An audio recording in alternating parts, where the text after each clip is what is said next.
Salut les amis, bienvenue dans la boîte magique. Aujourd'hui, on troque nos scaphandres pour des casques d'archéologues, direction le fond de l'océan. Oui, vous avez bien entendu. On part à la découverte de structures anciennes englouties, des vestiges de civilisations disparues qui défient notre imagination. Des villes englouties, des pyramides sous-marines, des temples mystérieux. Préparez-vous à être surpris, car l'histoire que l'on vous raconte aujourd'hui est digne d'un film d'aventure.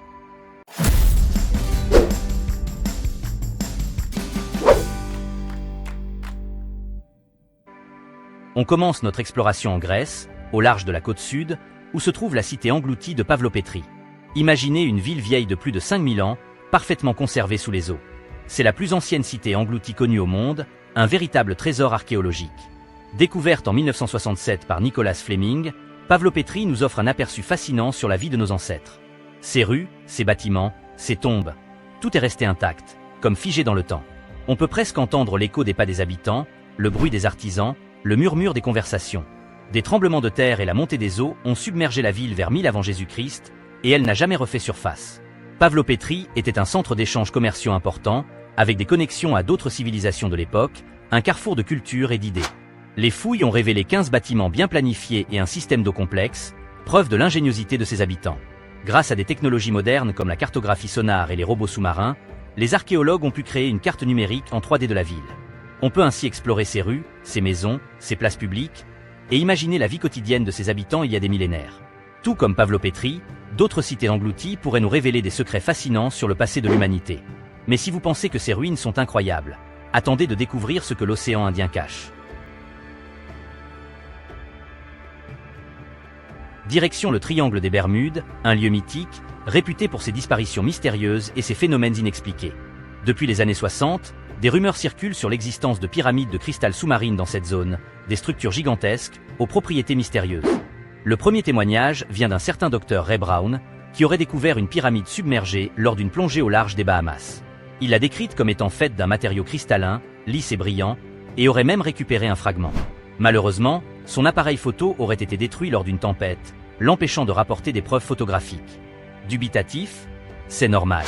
Mais depuis, d'autres histoires de pyramides sous-marines ont émergé, alimentant le mystère du triangle des Bermudes. Certaines de ces pyramides seraient 3 fois plus grandes que la pyramide de Gizeh. Imaginez un plongeur face à une pyramide sous-marine immense, l'eau glaciale tout autour. Et là, une lumière mystérieuse brille, hasard ou message. Et elle serait faite d'une substance cristalline aux propriétés inconnues, peut-être une source d'énergie, un portail vers une autre dimension. Alors, simple légende ou réalité? Le triangle des Bermudes garde jalousement ses secrets. Mais ce n'est pas le seul endroit où l'on trouve des pyramides sous-marines. En 1999, au large de Malte, une découverte a relancé le débat sur l'existence de civilisations anciennes englouties. Hubert Zittard, un homme d'affaires à la retraite, a découvert des ruines sous-marines qu'il a baptisées les temples sous-marins de Gabel Jebahar. Zittard n'était pas un scientifique et était passionné par les théories d'anciens astronautes. Du coup, beaucoup ont rejeté ces découvertes. Mais cela ne les rend pas moins intrigantes. Des recherches non officielles ont suggéré que ces ruines pourraient être vieilles de plusieurs milliers d'années, des vestiges d'une civilisation oubliée, engloutie par les flots. Certains pensent même que cette zone était autrefois habitée et aurait été submergée par un déluge massif, peut-être celui décrit dans la Bible, un cataclysme qui aurait effacé des civilisations entières de la surface de la Terre. Bien sûr, les scientifiques traditionnels ne sont pas convaincus. Ils pensent que ces roches et ces blocs de pierre sont simplement le résultat de décharges illégales. Mais ce n'est pas tout. Il y a aussi des traces de charrettes, des sillons creusés dans le fond marin, qui s'étendent jusque dans l'eau, comme si des chariots avaient roulé sur le fond de l'océan. Des traces similaires ont été trouvées sur l'île de Malte elle-même, ce qui suggère que cette zone était autrefois émergée. Alors, simple coïncidence ou preuve d'une civilisation disparue? Le mystère reste entier. Maintenant, direction la Chine, où se trouve une cité engloutie tout aussi fascinante, Hongchang, surnommée l'Atlantide chinoise. Imaginez une ville entière, submergée sous les eaux d'un lac artificiel. C'est ce qui s'est passé en 1959, lorsque le gouvernement chinois a décidé de construire le barrage de Shinan, créant le lac Qiandao. La ville de Xicheng, ou ville du lion, a été sacrifiée pour le progrès, un sacrifice nécessaire pour fournir de l'électricité à la région. Près de 300 000 personnes ont été déplacées, leurs maisons, leur vie, englouties par les eaux. La ville a sombré dans l'oubli, un souvenir noyé sous les flots. Jusqu'en 2001, lorsque le gouvernement chinois a envoyé une expédition pour explorer les vestiges de cette cité perdue, une mission pour exhumer le passé, pour redonner vie à une ville fantôme. Mais ce n'est qu'en 2011 que la découverte a fait le tour du monde, révélant au monde entier l'existence de cette cité engloutie. Le magazine National Geographic a publié des photos et des illustrations de la ville avant son engloutissement, des images poignantes d'une vie disparue. Et ce qui est incroyable, c'est l'état de conservation des ruines. L'eau a protégé les bâtiments de l'érosion, les préservant comme dans une capsule temporelle, un instantané du passé. On peut admirer des centaines d'arches, ornées de sculptures de lions, de dragons et de phénix, des créatures mythiques qui semblent veiller sur la cité engloutie. Certaines inscriptions datent même de 1777. Onze Cheng est un témoignage poignant du passé, une ville fantôme qui continue de fasciner les plongeurs et les historiens, un lieu où le temps semble s'être arrêté. En 1968, au large des Bahamas, Joseph Mason Valentine a fait une découverte qui a alimenté les théories sur l'Atlantide, la cité mythique engloutie par les flots. Il a trouvé une structure sous-marine étrange, composée de grandes pierres plates disposées en ligne droite sur le fond marin, une structure qui semble trop parfaite pour être naturelle. La route de Bimini, comme on l'appelle, a immédiatement suscité l'enthousiasme des amateurs de mystère, des chercheurs d'Atlantide, des passionnés d'archéologie. Certains y ont vu la preuve de l'existence de la cité perdue de l'Atlantide, arguant que les pierres étaient trop uniformes pour être une formation naturelle, qu'elles avaient été taillées et assemblées par des mains humaines. Les scientifiques, plus sceptiques, pensent que la route de Bimini est le résultat de l'érosion, qui aurait créé cette illusion de route pavée, un caprice de la nature. Mais le mystère reste entier. Qui a construit cette route? Et à quoi servait-elle? Était-ce une voie sacrée, un chemin vers un temple oublié, une route commerciale reliant des îles disparues? Les théories abondent, mais la vérité reste enfouie sous les eaux. Et si les pyramides n'étaient pas seulement une spécialité égyptienne, au large de Cuba, une autre découverte a fait sensation, des pyramides sous-marines.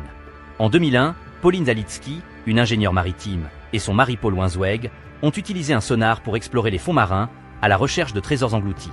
Et là, surprise, ils ont découvert des structures géantes en pierre, ressemblant à des pyramides, des structures imposantes, aux dimensions colossales. Certaines de ces formations sont gigantesques, 400 mètres de large et 40 mètres de haut. Difficile de croire qu'elles sont naturelles. Leur disposition suggère qu'elles ont été conçues par des humains, des architectes d'un autre temps, d'une civilisation oubliée. Mais alors, qui les a construites? Et quand? Certains experts pensent que la cité pourrait être vieille de 6000 ans, d'autres de 50 000 ans. De quoi remettre en question nos connaissances sur l'histoire de l'humanité.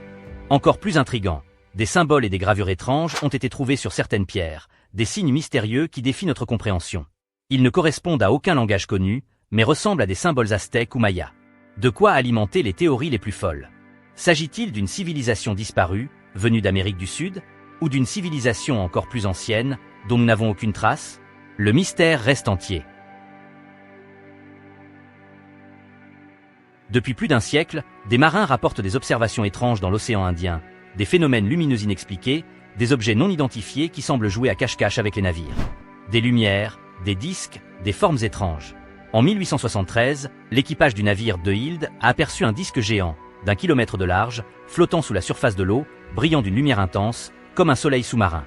En 1879, l'équipage du HMS Vulture a rapporté avoir vu 2 grandes roues tournant en sens inverse, avec des rayons de 7 mètres de large et espacés de 30 mètres, un spectacle mécanique étrange et fascinant. Et les observations se sont multipliées au fil des ans, des témoignages de marins de tous horizons, de tout pays, qui racontent la même histoire, des lumières étranges dans l'océan Indien. En 1901, l'équipage du SS Kilwa a vu des rayons de lumière provenant d'un objet sous-marin en forme de disque, comme un phare sous-marin, signalant sa présence au navire de passage. En 1943, le marin Matthew Mangley a décrit un énorme disque lumineux qui suivait son navire, un objet silencieux et menaçant, qui semblait les observer. Toutes ces observations, réparties sur plusieurs décennies et dans différentes zones de l'océan Indien, ont un point commun, la description de disques lumineux, rotatifs, immergés. Que sont ces objets mystérieux? Des phénomènes naturels inexpliqués, des jeux de lumière, des illusions d'optique, des technologies secrètes, des prototypes militaires, des expériences scientifiques, ou des vaisseaux extraterrestres, venus explorer les profondeurs de notre planète? Le mystère reste entier. En Tunisie, la ville de Néapoli était autrefois une cité romaine importante, un centre économique et culturel florissant. Jusqu'en 365, lorsqu'un tsunami a dévasté la région, la rayant de la carte, la réduisant à un amas de ruines englouties. Alexandrie, plus au sud, a également été touchée, mais Néapoli a été complètement détruite et est restée perdue pendant plus de 1700 ans, oubliée par l'histoire, ensevelie sous les sables et les eaux. En 2017, après 7 ans de fouilles, des archéologues ont enfin redécouvert la cité engloutie, un travail de titan, une quête du passé qui a porté ses fruits. Néapoli était une ville romaine, mais elle avait pris le parti de Carthage pendant les guerres puniques, un acte de rébellion qui lui a coûté cher. Du coup, les Romains l'ont ignorée dans leurs archives, la condamnant à l'oubli. Mais en découvrant la ville, les archéologues ont réalisé qu'elle était bien plus grande et développée qu'ils ne le pensaient, une cité prospère, avec une économie florissante. L'une des découvertes les plus intéressantes. Plus de 100 cuves utilisées pour la fabrication du garum, une sauce de poisson très populaire dans la Rome antique, un condiment de luxe, exporté dans tout l'Empire. Il semblerait que Néapoli ait été l'un des principaux producteurs de garum de l'Empire romain. Une découverte qui nous éclaire sur la vie quotidienne des Romains, sur leurs habitudes alimentaires, sur leur économie. Des villes antiques figées dans le temps, des structures défiant notre logique, des secrets des profondeurs. Chaque découverte nous rappelle que le passé de notre planète est aussi mystérieux que fascinant. L'océan, vaste et insondable, garde jalousement ses secrets, attendant patiemment que nous les découvrions. Alors amis des mystères, gardez l'œil ouvert, l'esprit curieux, et n'oubliez jamais que la vérité est souvent cachée là où on ne l'attend pas. Et ce n'est que le début. Abonnez-vous à la boîte magique pour ne rien manquer. À bientôt.